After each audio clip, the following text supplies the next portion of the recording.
Hello, and welcome back to another exciting episode of the Manufacturing Culture Podcast. Today, we have a true embodiment of the phrase work hard, play hard. Our guest is a man who melds his rugged, nature-loving Kootenay spirit with his role as a production manager, inspiring his team to reach new heights every single day. He's a master of metal, a whiz with welding, and an ace at CNC programming. He's been in the steel trades and manufacturing sector for 16 years, including custom fabrication that's as tailor fit as a glove. This man knows the ins and outs of the industry and runs the game like a true pro. Ladies and gentlemen, let's crank up the excitement for Devin Gassoff. Devin is one of the powerhouse leaders of the pack at DROP Sprockets, tucked away in the beautiful heartland of the Kootenay region, British Columbia, Canada. He and the leadership team have taken this company on a joyride of exceptional growth, all while maintaining a culture of respect, teamwork, and most importantly, fun. Devin is not just an expert in his field, but a trailblazer, shaping his team members into industry leaders, equipping them with valuable skills, and crafting exciting career paths for each and every one of them. But that's not all. He's not just about the work. He also embodies the play hard ethos of Kootenay. When he's not stirring up a storm in the manufacturing world, he's sharing his passion for the great outdoors, hunting, and the beautiful BC wilderness through his popular podcast, Come Out Heavy. With Devin at the helm, DROP Sprockets isn't just about manufacturing sprockets. It's about forging a culture. It's about living a good life the Kootenay way. So gear up, folks. We're about to drop into the world of Devin Gassoff and the bustling culture at DROP Sprockets.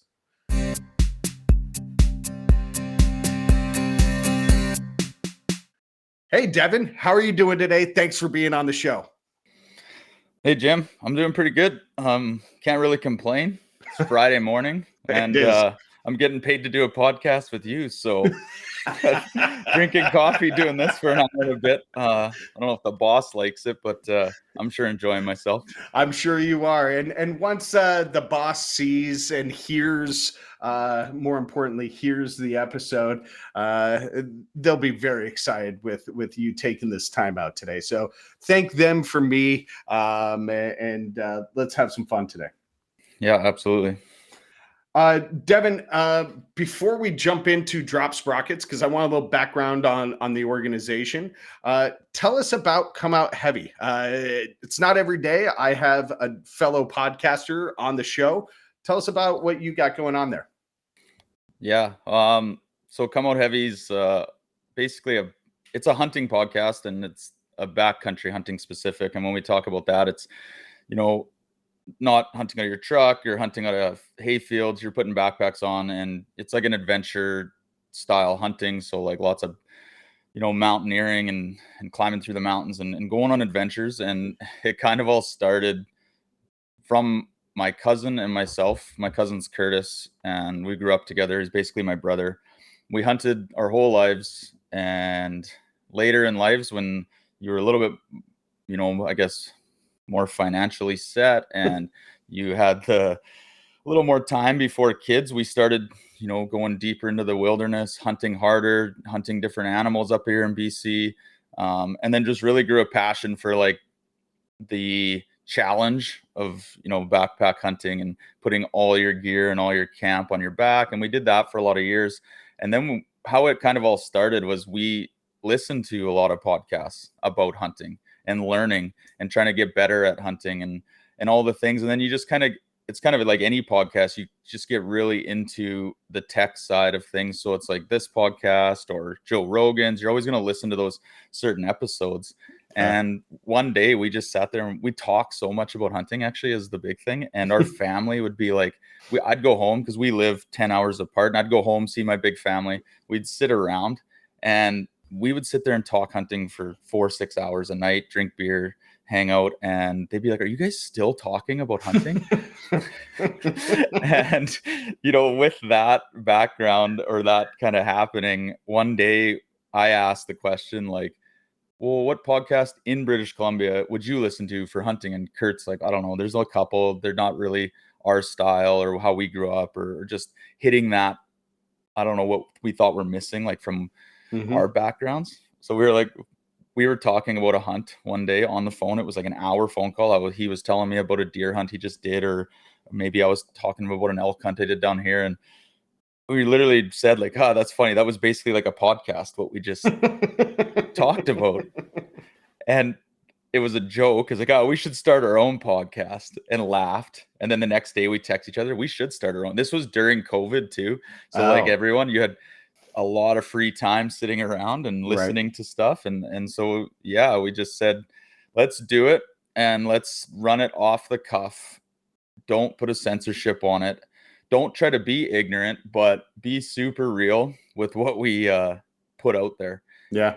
And if people don't like it because of that, that's fine. But the people that will like it a lot, because it's going to really relate. And that's basically what we're getting. We get the, the calls, or they're not calls, but messages and whatnot of like, hey, like, great podcast. It's like sitting around the campfire, drinking whiskey with the boys, telling stories. So that's what we did. And that's kind of where it got to. That's awesome. So it's basically a campfire conversation that's being recorded. I mean, how much exaggeration goes into each of these stories? I mean, I remember sitting around hunting camps, and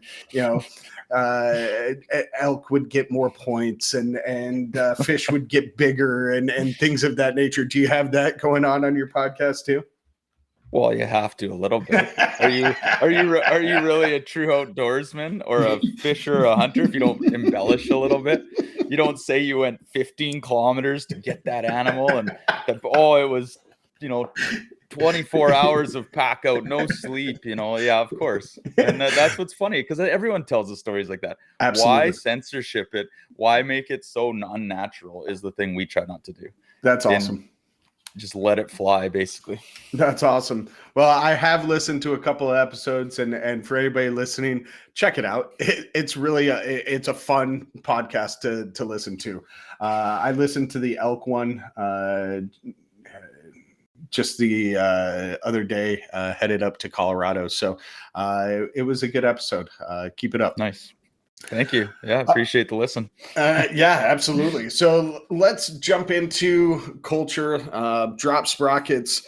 Tell us about Drop Sprockets. Obviously, sprockets are made there, but tell us a little bit more about how many people are there, where you are, the products you guys make, etc. All right. Yeah, Drop Sprockets. I guess I can kind of just go back a hair on like what the company is and where it came from. It is kind of an interesting path, especially with myself a little bit. Great. It's pretty deep rooted in BC itself and in the power transmission wood products industry of logging. Obviously, forestry is what like drives the companies up here first. Sure. And I'm probably going to get this wrong a little bit. My boss he'll give me shit, but he never told me like enough of the background. But what's really interesting is I grew up I live in the Kootenays now, but I grew up in a small forestry town in the interior of British Columbia, more north, called Kootenay. And Drop Sprockets' original company, when he bought it or worked for it, was called Kootenay Manufacturing. Oh, wow. So it was actually QM. So I thought it was really interesting that I traveled to the Kootenays to go to school and play hockey, and then just kind of learned about this area and loved it and stayed. And then the company I ended up probably finishing my career, or at least getting a big chunk of my career with, ended up being from Quesnel originally. Like, its roots came from my hometown. That's pretty neat. And that was a lot of years ago. So they were making these types of products, I don't know, 50 years ago. And then it eventually was purchased by our owner, Anders, and he's from Nelson, BC originally, which is right where we are in the Kootenays. Okay. And his dream and kind of, I guess, what he really wanted to do was take a manufacturing company, grow it, be an entrepreneur with it. But instead of doing the easy thing, which is pretty respectful when you think about it, instead of going to the large centers like Vancouver or even farther south and going into the States or closer to where, steel would be produced, the stuff we need to make our products. Yeah. He said, no, I want to go home. I want to do it. There's a way to do it. We'll figure it out. The logistics is obviously going to be hard when you're way away from big centers, but let's figure it out, because he felt like that was the way to do it. He wanted to bring something back home, some industry, some jobs, and that type of thing. That's awesome. Yeah, so it was pretty cool to kind of see that as it went. And they built the building, it was actually really interesting. They built the building that we're in now, a kilometer away from where I was doing my apprenticeship, welding apprenticeship, and foreman before I worked there in the small valley. And I didn't know it was here for years. And he started the company. And actually, here's a little side story I'll tell you about kind of culture and how people came to drop sprockets and stuff. Our longest employee of, I think, 12 or 13 years now, he started with Anders when the building was being built, and basically saw the construction site and like walked in and said, "Hey, I know how to build stuff. I was a carpenter for years, or I helped with construction. I want a job." And he bugged him and bugged him and bugged him. He got the job eventually, helped build the building, impressed the boss so much that he said, "Okay, do you want to build sprockets when the building's finished?" And he's like, "I don't know what a sprocket is." He's like, "I'll teach you." And now he's like our longest tenured worker. He knows how to run every piece of equipment in the shop. He's, part of our culture. He's rooted in there, and it's really interesting that it started right from the ground up with him, and he never left. That's awesome. That's a neat story. How many people work at Drop Sprockets? Yeah, so at that time there was probably 5 people running the small little machine shop that he had started, and when I started with the company there was about 15 of us. Okay. And now we're peaking on that like 60 people range. Wow. Yeah. Wow. That's a good sized team. How many report directly to you? Yeah. So under me, there's around, I think, 20 to 25 directly under me. We have 2 shifts of production staff that are building the product. And then there's obviously all the support staff that go with that, with maintenance and engineering and design and scheduling and supervisors and all that. So. Got it. All right. So what has been your cultural journey with Drop Sprockets? I mean, where was the culture when you started? Where is it now? And ultimately, where do you and the owner want to get it to? When I started, it was always a good cultural feel. The people were great, and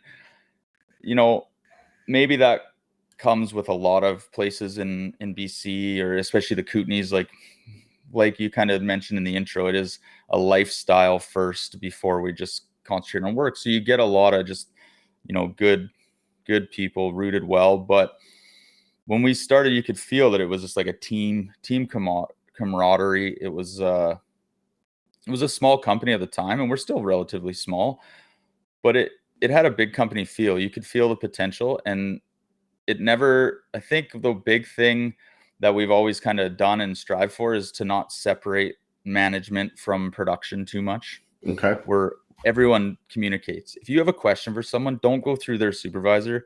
It's kind of taught to like go and ask them and create that relationship with them and work through that. So that's kind of where it always was. And then kind of my journey with it. And I think like Anders, who's the owner, and myself, he kind of approached me on the outside of my old job and said, like, there might be an opportunity. I'm growing my company. Like, I need someone with more fabrication knowledge, welding, that kind of stuff. Might be a great opportunity for you to fit. And we had worked on a few projects together actually as a contractor. So we knew each other.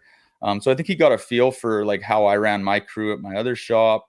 And I think he knew that me and him could be a good fit together as far as like, I don't know, management styles and communication skills, which are obviously important when it comes to this kind of stuff. Yeah.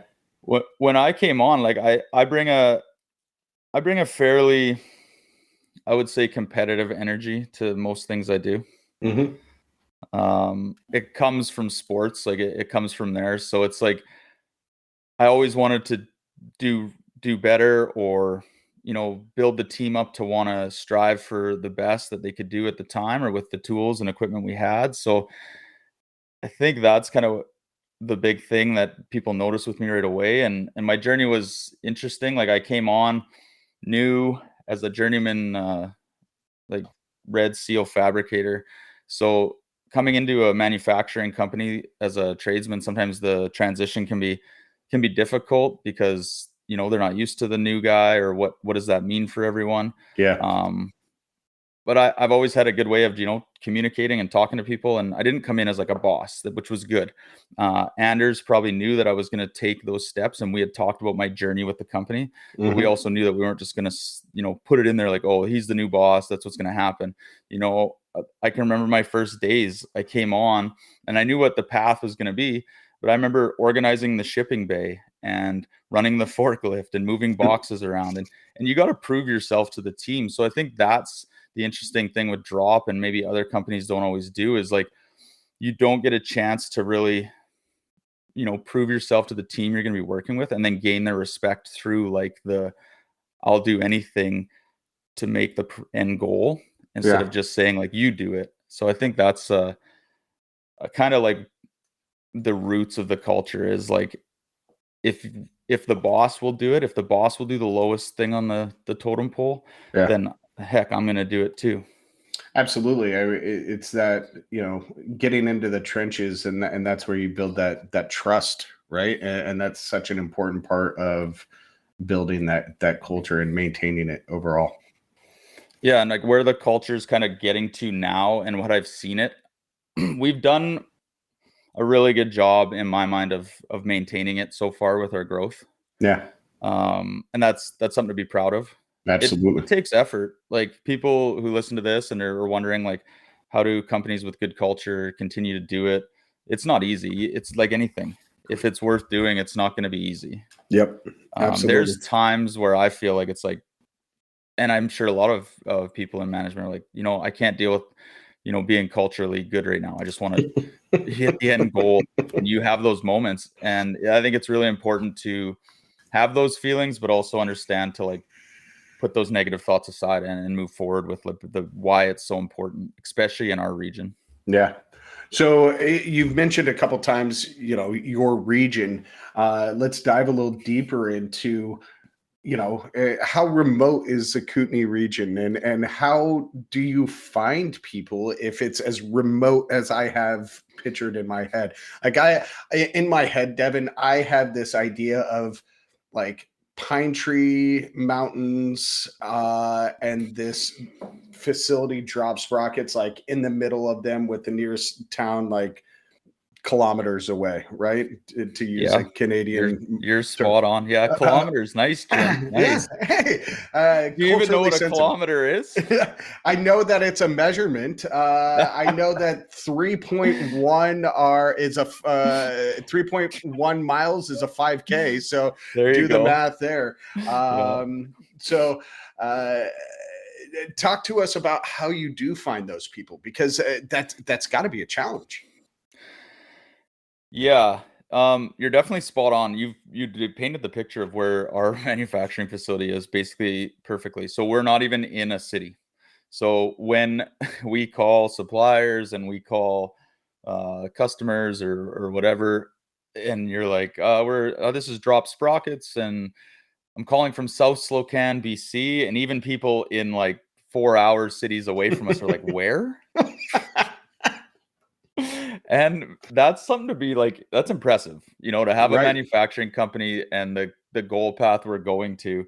The nearest city, which is two cities, are basically, we're split between two cities, Castlegar, BC and Nelson, BC. Okay. And they both have a population somewhere between, I don't know, 6,000 to 10,000 each. Okay. So that's not giant metropolises themselves. No. So that's like when you say rooted in like the rural, like when you're at work, we're surrounded by trees. There's one main highway that runs right by the facility, but there's also a river within a kilometer, a main river, the Kootenay River, that's right there, where you can see mountains on all four sides. Wow. There's no high rise. There's no industrial park. There's no steel supplier next door. So yeah, you wonder, why would you do that as an entrepreneur, right? Yeah. It's amazing. I've got this picture in my head that's maybe the most beautiful thing in the world. So I'm gonna have to come there at some point. Check out the facility and just get lost in the wilderness for a little bit. But again, yeah, how do you find people? Finding people. Yeah, go back to that. So the region, pulls the people in. Okay.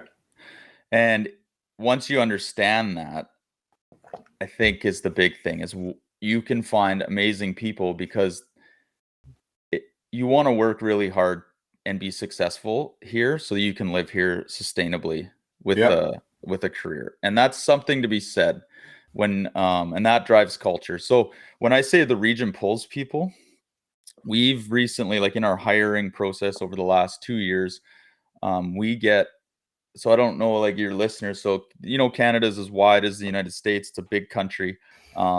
Ontario's on the far east. Yep. That's where Toronto is, the center of the universe. And and we get a lot of applicants from Ontario, and we've hired about half a dozen, I think, in the last 2 years. Wow. And that's not saying we don't only hire from Ontario, but we're getting these great applicants in all across, from trades to sales to just supervising everything, because they want to move to Kootenays. They want that lifestyle. They want the lifestyle. So they will work hard and be, reliable employees and want to be part of a great team to get the chance to just settle down, leave the metropolis areas of Vancouver, Calgary, and Toronto. Like we've had a couple guys, and it's funny because we're driven by sports at our company and just from our culture. And man, these Leafs fans are something else. I'm not gonna lie, hockey is big in Canada, obviously, and yeah, they come over and they talk about their Leafs this, Leafs that. And, yeah, it's pretty funny. So, that's hilarious. Yeah, so finding people, it's big. It's definitely a challenge, but they're there, and I would attribute a lot to HR. We've hired. We finally, like, our company grew, and we finally understood that we need a head of HR in the last 2 or 3 years. So we've hired a couple of great candidates there that have helped, shape and keep. It was hard for us as managers. We had this culture idea, but just no time, and they're really there as our backbone to continue to make sure we're staying engaged and with our people and making the right choices and hiring and helping support our hiring decisions, and having that support from our HR representatives has been huge. Yeah. One thing that the new representative that we've hired in the last 4 months or 3 months here, she wants to change it. Like, she doesn't want it called HR anymore. She wants it people in culture. Okay. Is what she wants to call her department. So it's like a new face of HR. Yeah. So, and I think that's a really cool thing to always try to change and make people feel even more connected to HR. Like, I never had so like going back, I never had an HR head representative at any company I worked for before, because I worked contracted trades, and you don't really have that. Right. And so you always heard HR and you get this like, oh, you got to go to HR, you're in trouble. Right? Well, that's, yeah. So it's like pretty common. And we try to make sure that that's like the complete opposite. Sure. Like, if you have a meeting with HR, you should be like, yeah, I like her or him. Right. Like, that's going to be sweet. I always like having a conversation with them. So it has to be driven from the top. While we're kind of on the like hiring thing, I thought I would tell you, like, I've done a lot of interviews now over the last 5 years, I guess. Like, after I've been with the company, like I've been with DROP Sprockets for 8.5 years. Okay. So probably 3 years in, I kind of took the reins as, I guess, like supervisor position. Mm-hmm. And then currently I'm production manager. So I get to be involved in a lot of hirings. Yeah. Actually, I'm going to side note the hire. I have a couple points with our hiring process. One thing we did last year, we identified that we needed to look at trying to get a general manager at our company. We didn't have a general manager. Our owner and president was doing most of it, and then he's working on growing the business, so we just didn't have the right time. So we identified as a team that none of us at the time, the 4 of us at that lead, were ready to take on that position, and it wasn't going to be good for the company. So the culture at DROP is not the boss hires the general manager. Here's your boss, right? And here's what you're going to do. What he did, and what we all decided was the best play, we interviewed our general manager. Wow. He helped find the key candidates, like 5 or 4 candidates. And the 4 of us at the top, my now operations manager, our head of HR, and our controller, and myself, actually interviewed these people. Wow. That's pretty neat. Yeah, so it's a pretty a wild experience, I think I'd say, to try to interview your boss, essentially. Gives whole new meaning to manage your manager, right? Yeah, and these people would come in, and I think they were kind of blown away. They're like, "I can't believe, like, they really liked it, that it was like, holy, like, I have to, like, sell myself to my team that is gonna be my employees." Like, you know what I mean? So, I love interesting. that. I really Yeah, do. I've never really heard of that happening too much, although I don't have a ear to the ground on these types of things that well, but it was a really interesting experience, and in the end, we couldn't hire anybody. Really. We were so critical as a group, and collectively, we graded them, we went through all of it, and we could never find the person. So, No which kidding. yeah, which was okay, because it also identified that we probably waited too late. We got to a level where the 4 of us, and then 5, including our owner, it was hard to put someone in that role because of what all of us were bringing to the table collectively. Absolutely. So, where do you say? I mean, you didn't hire somebody then. Are you still kind of general manager by committee now with the 5 of you in the leadership team? Yeah, sort of. What we ended up doing was one of our leadership team members, who at the time was like head of engineering design, worked side by side with me. He got promoted, and it was the right choice to move him as operations manager. Okay, And smart. then I just took straight production management. And then from there, we're going to see where it goes. It's still like probably out there as a thought that, yeah, at some point, whether we keep moving people up or can we externally hire, we might not be able to externally hire that position, Yeah, which is an interesting thought. It's good and bad, I guess, but I think it's good. I think it really speaks to our culture. yeah, absolutely. Um, so let's talk more about that culture. Do you think that Anders, because culture is just really the values of the owner, right, and the alignment of those values with the employees who work there, right? And it sounds like Kootenay as a region has a culture that's unique in itself. How much of that regional culture do you think helped Anders shape the culture of drop? Yeah, it's everything. Is it? And what I mean by that is, and obviously I'll elaborate on that, but he grew up in the Kootenays. Yeah. And what the Kootenay culture is, like, we keep talking about it, and people are gonna be like, "Well, what the fuck are you talking about?" Like, so, like, there, you can put explicit on this Yeah. episode. Now I get to market explicit. That's awesome. Yeah. There you go, HR. I told you I'd drop one. You're welcome, Hannah. Yeah. Um, so Kootenay culture, we're in the mountains. From our facility alone, there's 2 major ski resorts within a half hour, 40 minutes, Wow. both ways. There's 2 other, or maybe even 3 other minor ski hills. So wintertime is huge here. Backcountry skiing, just skiing, snowboarding in general. There's 4 or 5 cross country ski areas to go to. Hmm. So that's just the winter culture that's driven. Mountain biking's huge because of the same thing. The mountains are right there. The trails are everywhere. Fishing, kayaking, the rivers and the big freshwater lakes are right there at your fingertips. Like, Nelson lives on the west arm of Kootenay Lake, which is a big body of water. Okay. Beautiful, clean, like pristine wilderness. It's the only industry that's on these waterways are hydro dams. Okay. So Interesting. there's no pulp. There's one pulp mill outside of Castlegar, but it's a very controlled system, and it's not. And then as you head towards trail, there is like a tech metals. So there is some down the way industry, but like upstream from all this is very clean, pure kind of, yeah, the Kootenay lifestyle. And hiking and in the backcountry is like, he's a skier. Okay. He plays a bit of hockey. He's a mountain biker. He grew up the Kootenay way, and I think that's where the culture stems from. Is like, he sees how, like, engaged people can get with their lifestyle. So let's make sure that that is at the forefront of where we drive our decisions at the business. Yeah. That's so cool. I grew up outside of Steamboat Springs in northwestern Colorado for a couple of years when I was younger. Lived there again as an adult, and was building houses. And I'll never forget how wild it was to me when I first started building houses up there, that anytime it snowed more than 6 inches, we got a powder day, right? Yeah. Powder days are the real things around here. The powder sickness. Right.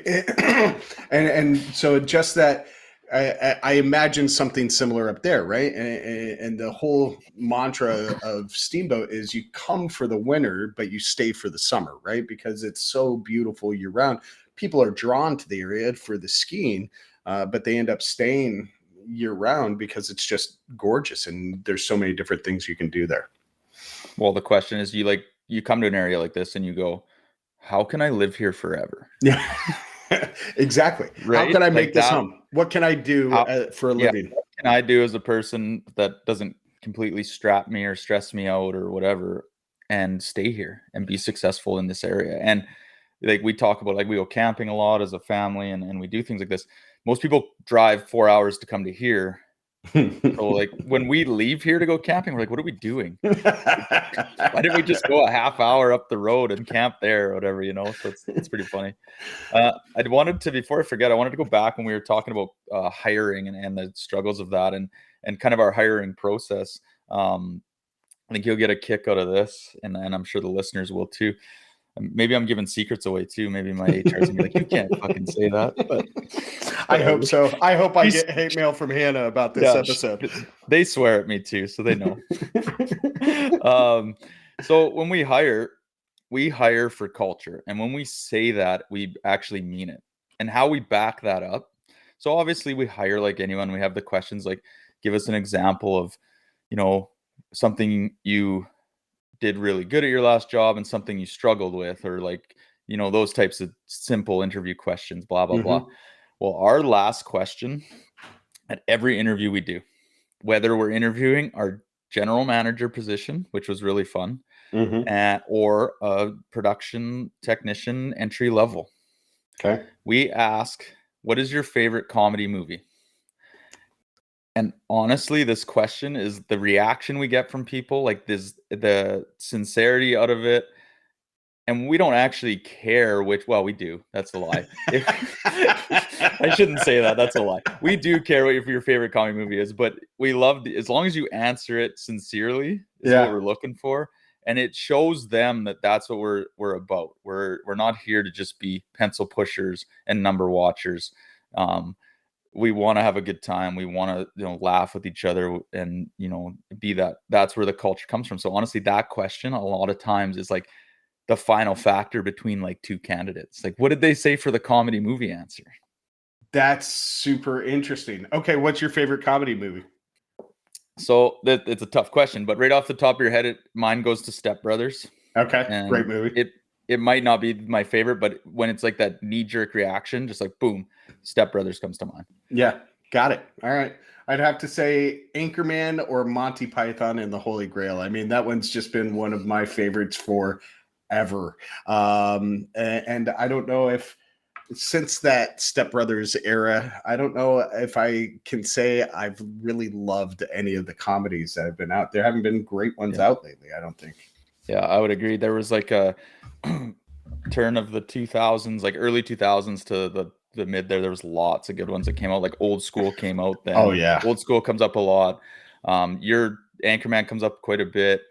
Monty Python we've heard, especially from the elder class, like your age.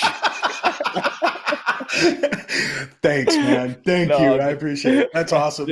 I just got called an old man on my own podcast. That's fantastic. Giving you a hard time. But no, Monty Python, the Holy Grail, who doesn't, I mean, I know that show, so it puts me in that age class too. Yeah. Yeah, no, it's interesting. And, sometimes they don't have comedy movies, but they'll say like comedy specials. So like Jim Jeffries comes up and I'm like, well, yeah, if you like Jim Jeffries, then you're in. You're a good fit. Yeah. So what are some of the answers that you've gotten that you guys have been like, this guy's not going to fit or this woman's not going to fit? So this is actually really interesting. So we did this question when we were interviewing general manager candidates. So imagine being interviewed for like an hour. Okay. Like hard-nosed questions. These are like your actual pointed questions for like someone that's going to run a company. Yeah. And then the last one, and we say it like, well, and lastly, we have one more question for you. Like, and it's the most important question. That's how we say it every time. That's how the setup is. That's awesome. Yeah, that's exactly what we say. And we go, what's your favorite comedy movie? And most people are like, what? Like they blow back, whatever. And it's great. And then they said, oh, I don't know. No, you got to answer. Oh, and then it's great. So the worst answer came from our general manager candidate. And I guarantee you we weren't hiring him. And you know what his answer was? I don't have one. And that's a stupid question. And we were like, nope. Wow. Like that's an X. Like it, and it's good though. Like, what did that just tell us? Yeah. We 100% weren't going to hire. And you know what? I mean, like, don't get me wrong. If he was the best candidate and our boss was like, we have to hire this guy, we obviously would have probably not let the comedy answer, but it would have been part of the conversation. Absolutely. That's a pretty blunt cultural indifference when someone's like, it's a stupid question and it's like our favorite question. You're like, okay, that's fine. You don't fit our culture. Yeah, exactly. And that's so one of the things that I've realized in this journey, having this podcast, is there's really no such thing as bad culture, right? It's just a misalignment of those values. And I'm sure that candidate was a great candidate. They just didn't fit with you guys and the way that you operate, right? The values that you all have there. Yeah. Yeah, no, that's exactly it. And there probably is, well, there is bad culture, but not when you think you have good culture, I think. Yeah, absolutely. So when you talk about culture there, you've got the work hard, play hard. How do you balance that with also developing the team, right? Both personally and professionally. Yeah, that's I'll think about that for one sec. There's a couple answers I think that come to mind. Okay. So development of the team so that they can also embrace the work hard, play hard lifestyle. One thing that comes to mind right off the bat is the shift that we selected. Okay. So I'll kind of run you through what happened through COVID with us. Yeah. Obviously, we know what COVID did to the industrial world and work in general. Social distancing, masks, all these huge mandates that came in. Mm-hmm. At that time, we said, well, we're going to keep operating, obviously, as a business. Like, we're not closing, so we're going to figure this out. And what that made us do is split our crew into 2 crews, 2 shifts. We ran 7 days a week because of it, so that we could socially separate. Yeah. And keep everyone gainfully employed. Yep. While we were doing this, all of a sudden, because what DROP Sprockets brings to the sprocket world and the industry that needs sprockets and power transmission products is speed. Okay. We are the kind of manufacturer, it's MTO manufacturing, so always usually made to order. Yep. So you cost a little bit more custom, a little bit more, hey, can you guys do this? Can you do that? And how fast? Well, we try to turn quotes around in under an hour. We pretty much hit 80% of our orders at 3 to 5 day deliveries, depending on size, obviously. And that's had been unheard of in the industry that we work in. Mm-hmm. Well, when we went to 7 days a week, now we got 2 days that weren't in a business week to work with and get ahead. Sure. On product. And we're like, huh. And obviously, like, we're not the first to be like, oh, let's run a 7 day a week shift. Like, don't get me wrong, we knew that shift was out there. But when you're talking about work hard, play hard, right. We want our weekends. Right.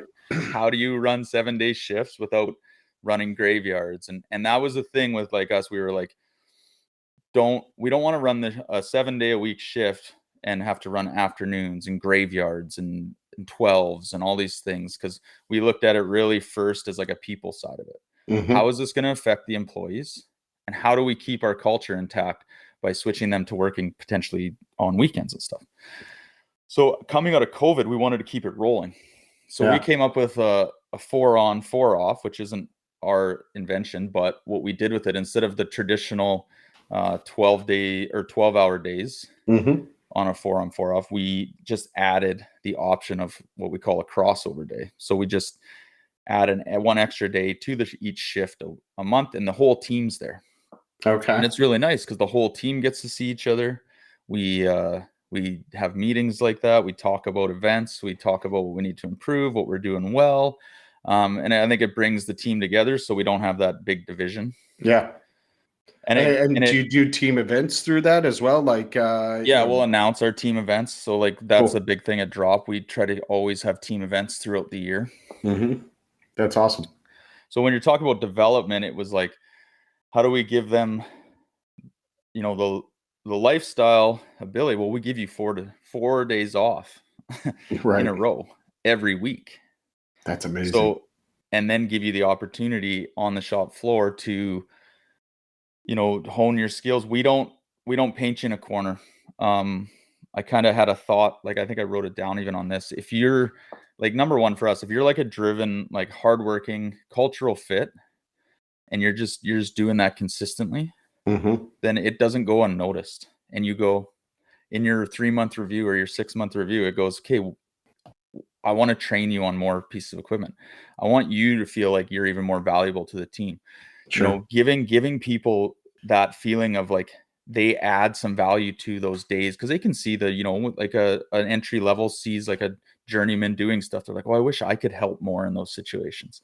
So you just start to give them those opportunities, and they really thrive when you identify it correctly and you work with them and you create that relationship, I've found. Yeah. That's awesome. And I mean, that's kind of the development phase. It's like you have the time to play because we're giving you 4 days off. So when you're here for 4 days, you work 10-hour shifts, and they work pretty hard because they're recharged when they come back. Wow. I love that. And is that for everybody or just production? Yeah, just production. So that's the interesting part of it. It's like us as management sits back and goes, how can we get a shift like this? Yeah, no kidding. And it's on the list. Maybe there is something there at some point. It's tough right now, and we understand that as a management group. We're not naive to the fact that you can't have it all. Yeah. Yeah. And then, folks like Hannah and stuff like that, they're working standard hours. Yeah. So our marketing team right now works Monday to Friday, Okay. standard hours. Same with like sales. I mean, obviously there's not a lot of sales to be had on weekends and stuff like that. So they work Monday to Friday, management's Monday to Friday. Now, one thing we did do when we talk about keeping culture up and keeping like a team mentality, I don't want division on my shop floor. I don't want this shift versus that shift. Yep. I don't want one supervisor is better than the other, that kind of stuff. So what we did with our supervisors, we actually offset their shift. So they have to supervise both shifts. Oh, that's interesting. How does that work for the supervisors and for the teams? It's great because when I look at my production floor, I look at production vulnerabilities. Right? Okay. Tell us more about that.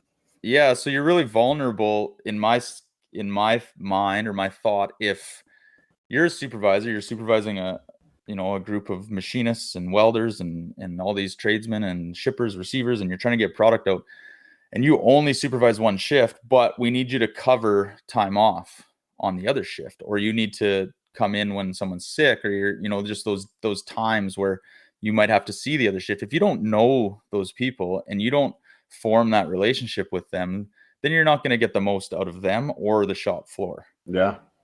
And I don't like it where it's like, oh, well, so-and-so shift is this. No, there's no so-and-so shift. We're all one big shift. There's no this shift versus that shift.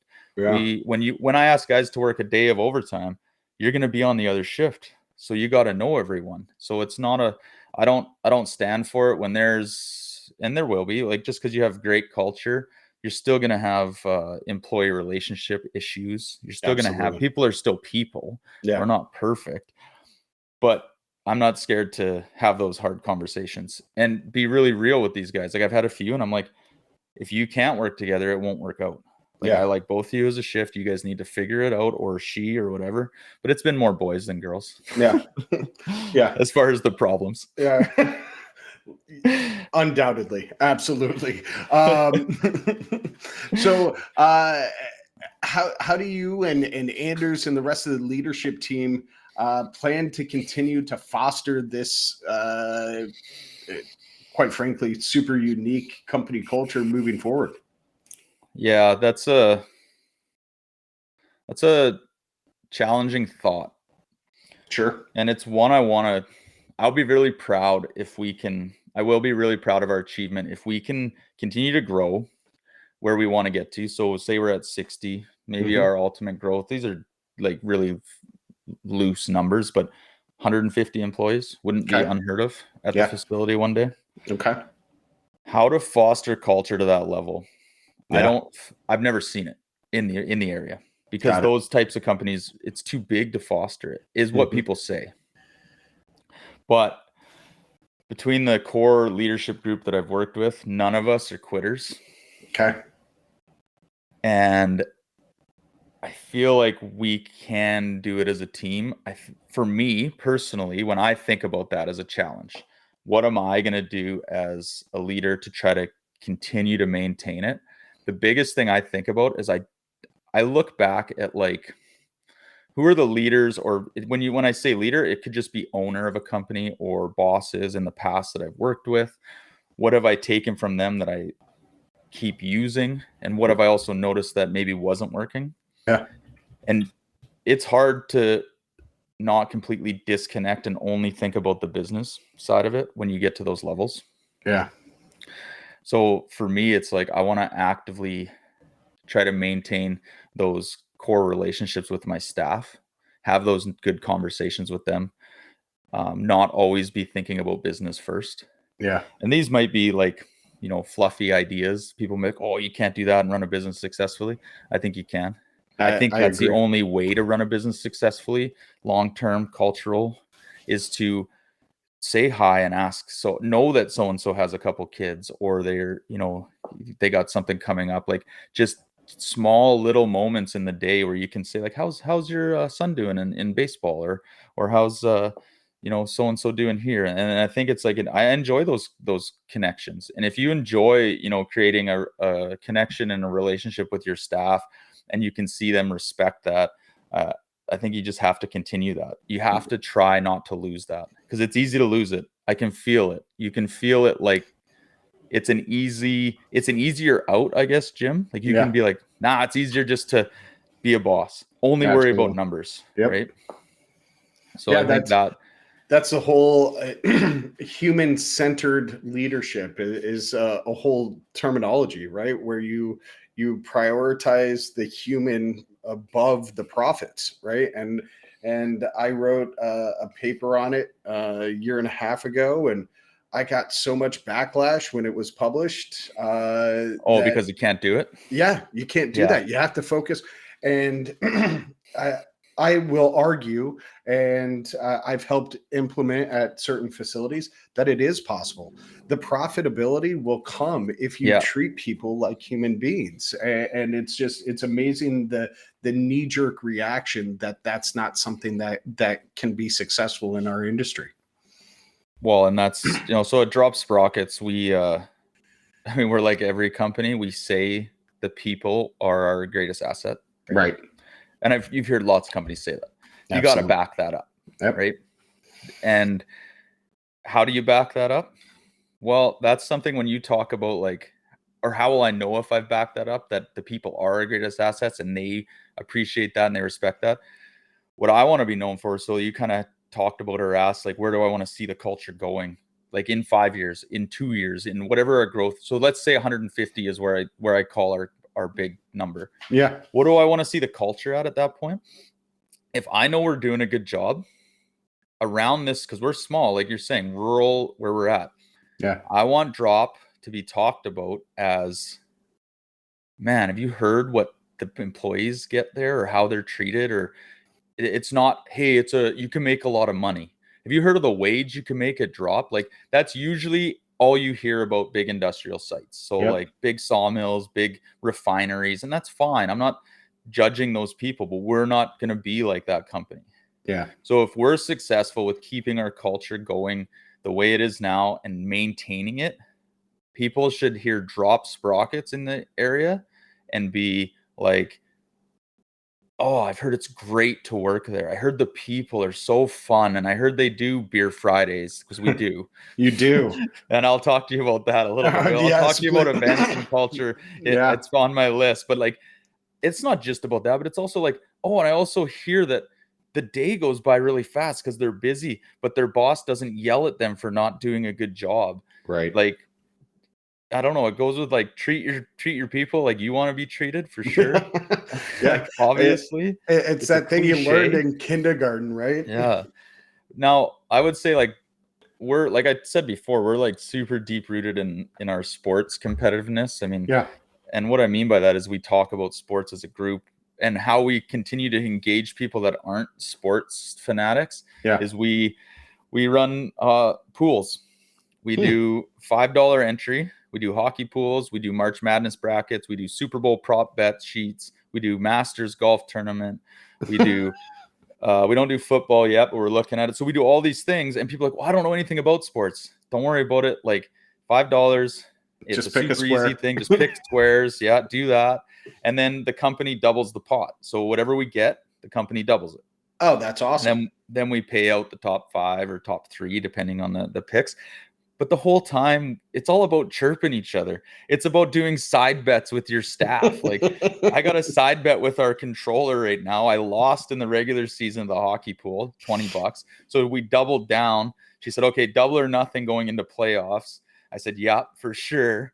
And right now I'm sitting 2 points behind her. So I got 2 points to make up with the last couple rounds of the hockey going, or else I owe her $40. And she always wins. Isn't it funny how accountants always win when it comes to money?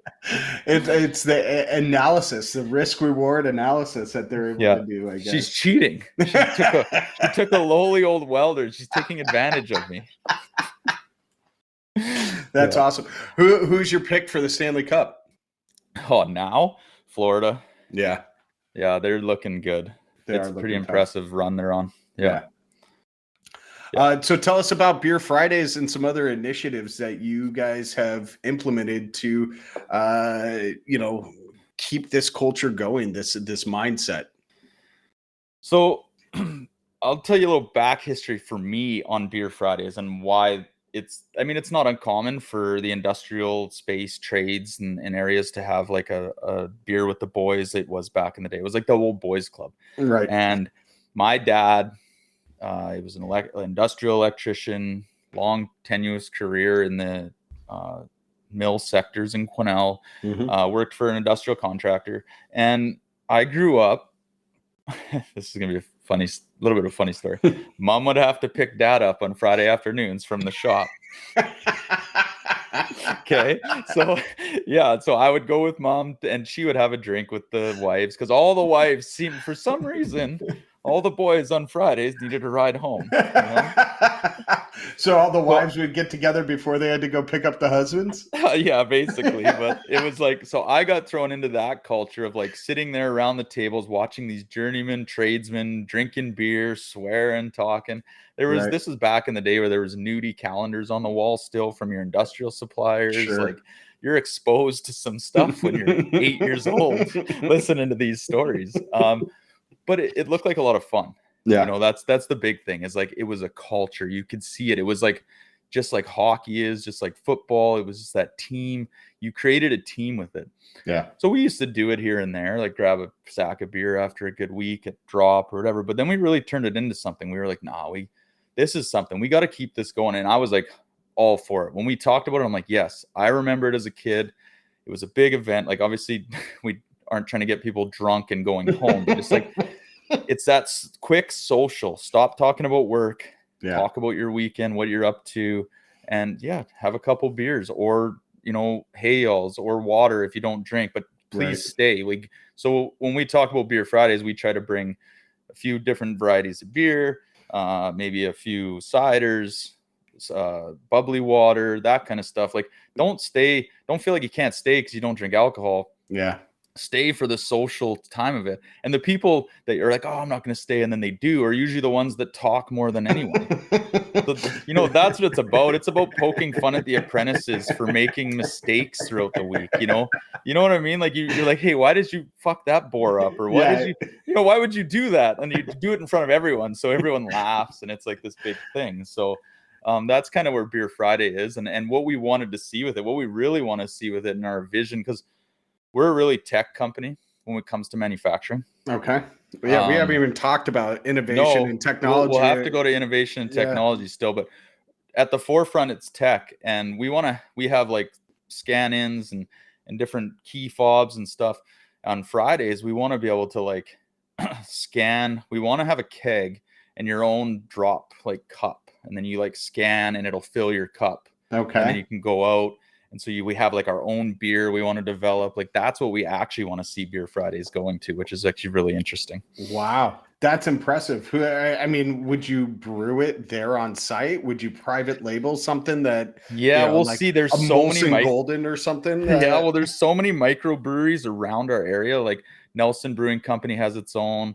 There's a Torchlight, Backroads. There's 3 brewing companies right in Nelson, and there's about 3 or 4 more around the area. It's pretty popular around here. But we actually have there is a distiller, not a distillery, like your own, like you brew right in our facility too, that rents a space. So we could potentially set something up with them. Either way, if it's not that advanced, it doesn't matter. That would just be cool. Yeah. You just got to do it. Like if you're thinking about doing it, do it, and do it consistently is the big thing. I'd agree. That's what people appreciate. Yeah, absolutely. And so, from your memories of being a child, are you having employees bring the next generation of drop employees, right? Are kids, families welcome to these Beer Fridays?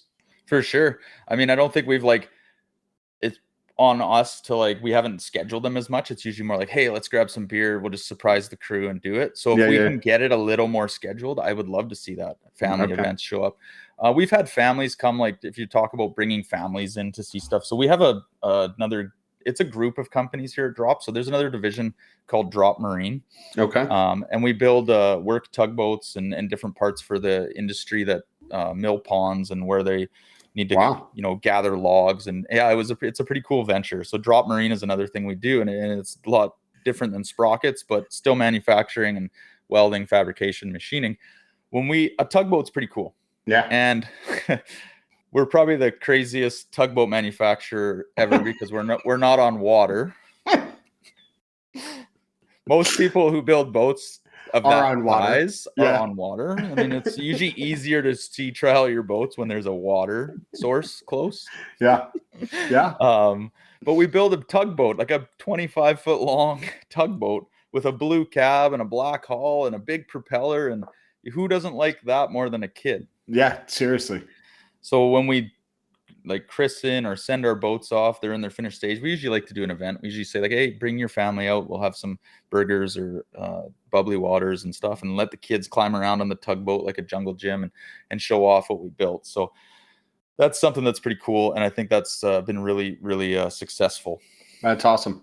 That's awesome. So yeah, real quick, let's touch on some of the innovation and technology, the culture of innovation and technology that you guys have there. I mean, you're again in the middle of the mountains and pine trees. How have you fostered that culture of innovation and brought in some cool technology? Yeah, so it comes from our owner for sure. So driving the tech sector and the tech side of things comes from his mindset first. Okay. And what I mean by that is spending probably more money than you need to build a sprocket, but seeing why that's going to be super beneficial in say 3 years. Yeah. Or as we know, as just people in the world nowadays, but especially in the industry, if you're not tech forward, you're falling behind. Absolutely. Absolutely. And you can't be tradesmen and think that that's not the same thing. Mm-hmm. So he was always tech forward. So, he always got pushback from, welders and fabricators and guys who were used to just simple blueprints and just build it and whatever, blah, blah, blah. But once you understand the values and embrace it, and as leaders, you really got to embrace it, because then you just teach your team why it's so successful. Yeah. And when I talk about tech, I mean, our facility is, high end as far as the type of equipment we purchase. Most sprocket companies would have bought a torch center or a plasma table before a water jet machine. We went the other way, bought the water jet first, the more tech forward piece of equipment. Yeah. So started with that, that's how forward it was. And then took 5 years before we bought a torch center. Wow. And then implementing our own crib management systems. So our inventory systems,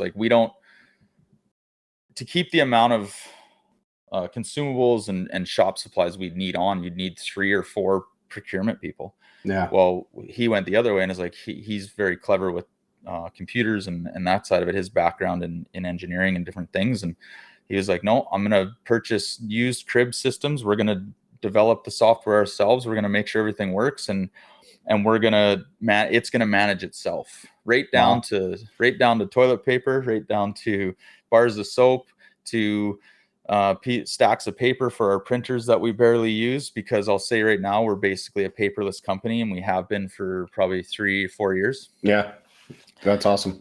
And how we're paperless is everyone on our shop floor has an iPad. Really? Yeah. So wow. that was a tech investment that you don't see that often. No. So when you come to work at DROP Sprockets, if you have a computer, you use your computer to sign in. But if you're an employee on the shop floor, you'll have an iPad.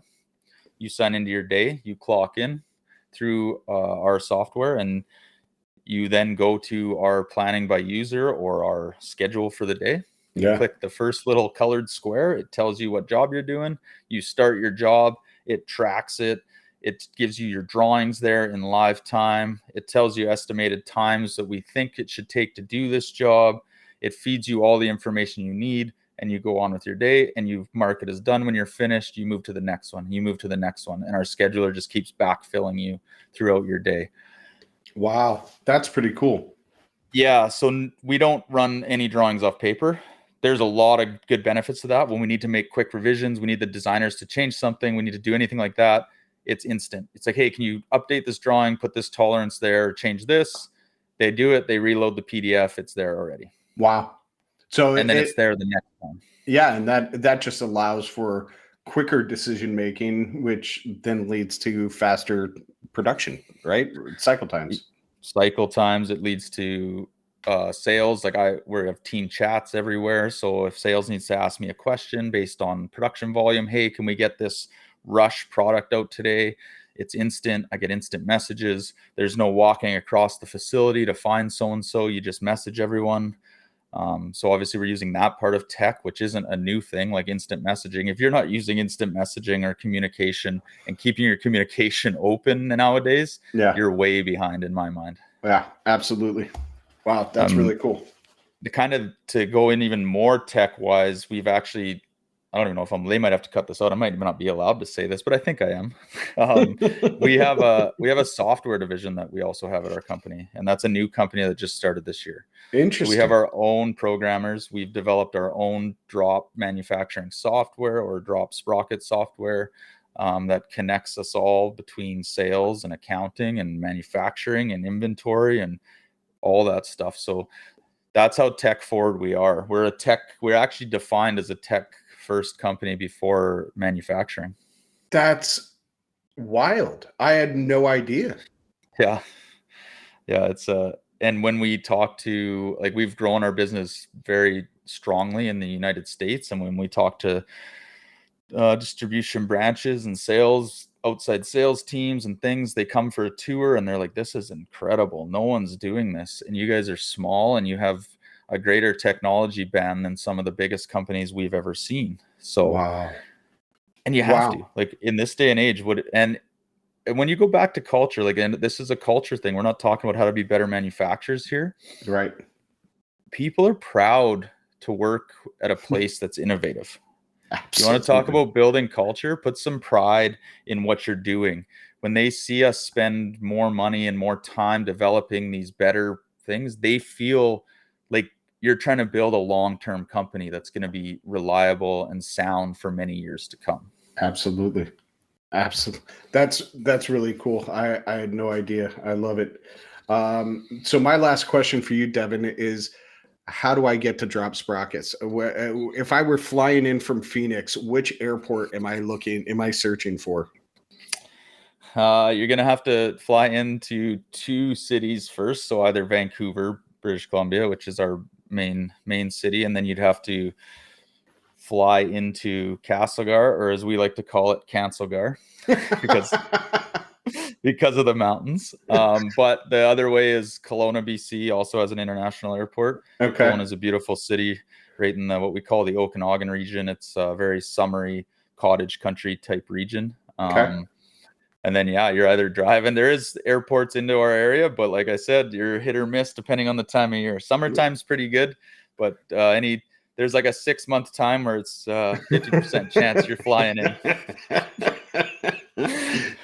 I love it. I love it. Yeah, I'm coming. I just have to find time, but I'm gonna book a ticket and come up there because it just sounds, from the region to the organization itself, it sounds amazing, and I've got to come see it with my own eyes. For sure. I mean, when we talk about things that we do in the region, like when we talk about our events, besides just Beer Friday, besides just drinking beer, we do other things. There's more than just drinking beer. I love it. Barely, but yeah, like I touched on, like the sports pools aspect. That's really fun. We usually try to do a golf tournament as a company. Okay. Every year. One thing we do that usually really people are like, "Wow, I can't believe you do that," is we take our team skeet shooting once a year usually. Cool. Yeah. That one's a pretty big hit for people who've never shot a firearm before and stuff Sure. like that. So yeah, those are the types of events. They'll do like tune up your bike nights. So they'll drink some beer and everyone will clean up their bike and tune it up. They'll do a ski waxing event every once in a while. So just all that little things like that. They did a beach volleyball game the other day, the social committee, where after work they went to a local beach and played some volleyball and drank some beer, or maybe they drank water. I don't know. More than likely it was beer. That sounds awesome. So yeah, I'm gonna have to get on your or Hannah's mailing list for these events, and I'd love to hit that skeet shoot. That sounds like a blast. Yeah, for sure. Awesome. We'll Devin, what's what are some parting comments, thoughts, advice that you have for the listeners of this episode?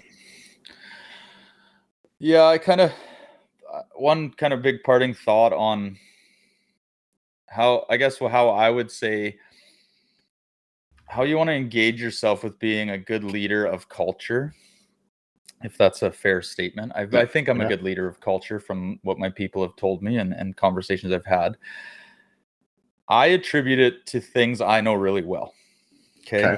So you gotta have something in your past, your childhood, something you were passionate about, and why you were good there as a leader, and what you learned in that. So I attribute, and it's just me, but I attribute everything to what I learned in hockey.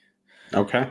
I played fairly high level hockey, like into junior type levels, and and I value hockey as a sport a lot, and it would be the same in your guy. I know hockey's not as big in the States; it's definitely getting bigger, but like football and baseball, and the leaders of the game. Yep. And I had some that I grew up watching or knew, and the best leaders are the ones that when the game was on the line or you needed that, it's not always about goals, right? It's not about scoring. It's about laying it all on the line and doing whatever it takes. And a hockey player is like a true hockey player. That's what they do. They do whatever it takes. They block shots. They fight if they have to. They take a hit. Yep. And that's the true leader. So I take that and think about that and like, okay, if I want my team to always value like just doing their best and trying to make the right decision, then I need to also show that I'm willing to, clean out that machine. I'm willing to get dirty and it can be done. It's not just saying do it faster or do it better. Yeah. If it's not, show it.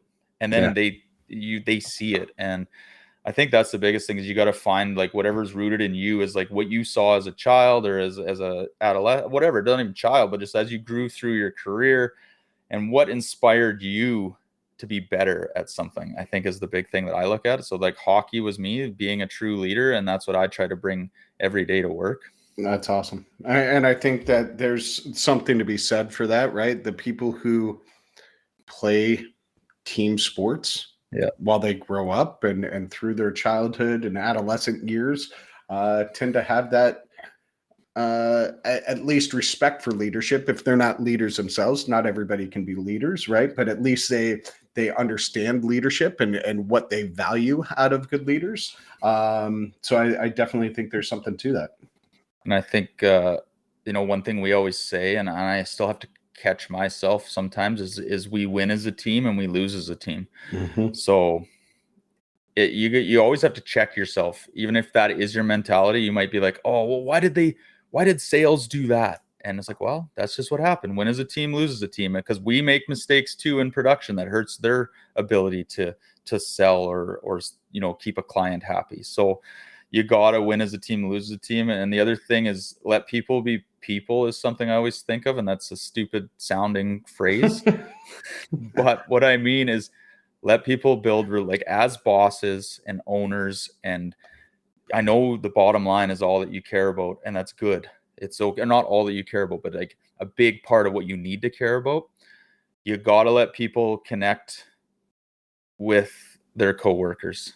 Yeah. So don't always be on them for that little bit of social time. Or like, if I wasn't so connected to my other management staff, we wouldn't be the team or the culture that we are today without having a little bit of like social relationship with my boss now and the controllers and the HR staff. You got to be human with these people, and if you don't let your leaders be human with each other, then they're not going to want to lead your company. Yeah, absolutely. Couldn't agree more. Great parting comments. Thank you so much, Devin. Ladies and gentlemen, that's a wrap. It's been an absolutely wild ride with Devin today. We've journeyed through the breathtaking Kootenay region of British Columbia. We dove deep into the world of manufacturing at DROP Sprockets and even explored a little bit of the BC wilderness through the eyes of our incredible guest, Devin Gassoff. We've learned about the transformative power of strong company culture and how it can catapult a company into exponential growth. We've heard about the work hard, play hard ethos that defines Kootenay culture and forms a beating heart of DROP Sprockets. And we've discovered how Devin's leadership style, characterized by respect, teamwork, and his youth sports, has helped shape the company's journey, all while nurturing a passion for the great outdoors and the quote-unquote good life of Kootenay. To hear more stories like Devin's, be sure to check out our website, manufacturingculturepodcast.com, where you can find not all of our episodes, but a little bit of the back catalog, and immerse yourself in the dynamic world of manufacturing culture. If you've loved today's show, and I bet you did because I loved recording it, don't keep it to yourself. Share it with your friends, your colleagues, and anyone else who loves a good story. And while you're at it, we'd really appreciate if you could take a moment to rate and review the show wherever you listen to your podcasts. The feedback helps us continue to bring you stories you love straight from the heart of the manufacturing world. Thank you so much for joining us today. Remember, every great culture begins with a single step. So let's step forward together and continue shaping the world through manufacturing. And as always, have a good day and keep making things.